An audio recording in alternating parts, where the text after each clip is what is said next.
Okay, so we're about to film. We're gonna do some content because it's content day, and someone sent me this message just on Instagram, and I want to read it to you, and I'm gonna let you hear my reply because I love stuff like this, and I've always been a person that, although I'm very competitive and I want to win, I want everyone else to win too. I just want them to be second. And the reason I always have a problem when people at Results Roofing leave is because they don't leave with integrity. They always do it slimy. They don't do it the right way. They try to lie to you, undercut you, and then they want you to have a reaction to support. Well, you didn't even support when you left. Why would I support you? But this message was really cool. It's powerful, and I want to reply because I want to help them. Good morning, Mr. Gutkowski. I just wanted you to know how much I appreciate your motivational post. I plan to share with my husband as we're in the process of starting our own roofing company, and the journey has been quite challenging.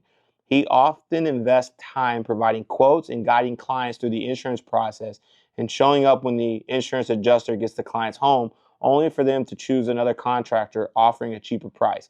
It's been an emotional roller coaster, but your words are a reminder that we must keep pushing forward.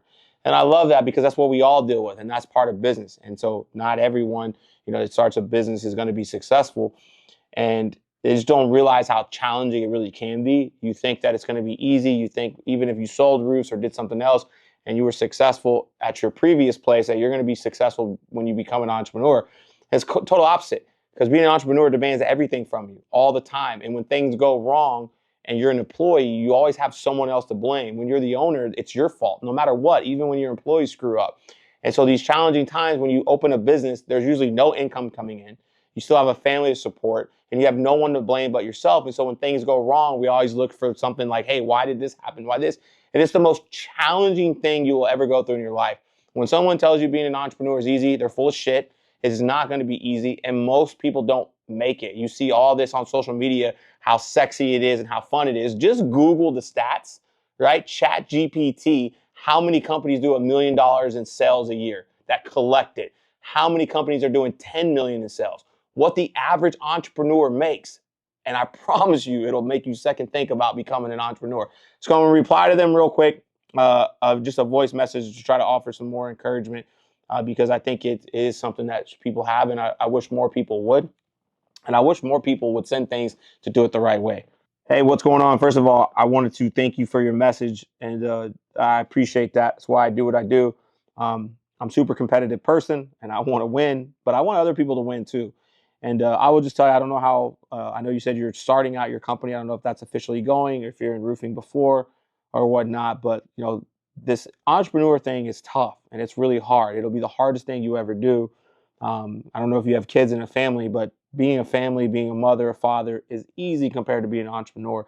But there's also a lot of similarities. As raising kids in a family, there's going to be ups, there's going to be downs, but you're not going to want to just give up on your kids, right? You don't want to just give up on your spouse. You want to work through the hard times. And what will happen is the hard times will make the good times even that much better. Because if you really want to get something special and build something special, it's going to be take everything you have. It's going to be super challenging, but I promise you, it'll also be the most rewarding thing. And so now, I would say is find out why your clients are going with someone else, because typically what we like to do is just blame it on a cheaper price. But the reality is we just didn't provide enough value. And so most people go with someone else who's quote unquote cheaper is because they didn't see the value in the price we were charging. And so we have to look in the mirror and say, how could I provide more value? How could I make my process better? Am I helping those customers from the start, or am I just trying to close them once they get the deal, once they get the money, etc. Right? And then also too, look, sometimes it's just not going to go your way. That customer maybe is just looking for the cheapest price, and so you probably didn't want that client anyways. And so it is going to be an emotional roller coaster, like you said. And I would think that you have to recognize that and understand it is. And once you understand it is, you can start to prepare for it, right? Don't let it get you off sides. Don't let it get you off track. Don't let it discourage you, because anything worth building is going to be tough. It's going to be hard, right? But that's why it's worth doing. That's the point of it. If you want to do something extraordinary that most people don't do, well, then you got to go through the stuff that most people won't go through with, right? And I promise you, though, it'll all be worth it. But really take a look at the mirror. Like, are you providing the best process and the best value for what you're charging? Are you building them up from the first initial contact all the way through the end? What are those companies you're losing to doing that you're not, right? And typically we like to use price, but it wasn't price. It was just something we didn't offer because people see the value in you. They're going to go with just you, especially if you're working through insurance. So I just want to say thank you for that message. I appreciate it. Good luck on your journey. It's amazing. I wish just great things for you and your family and all the success out there.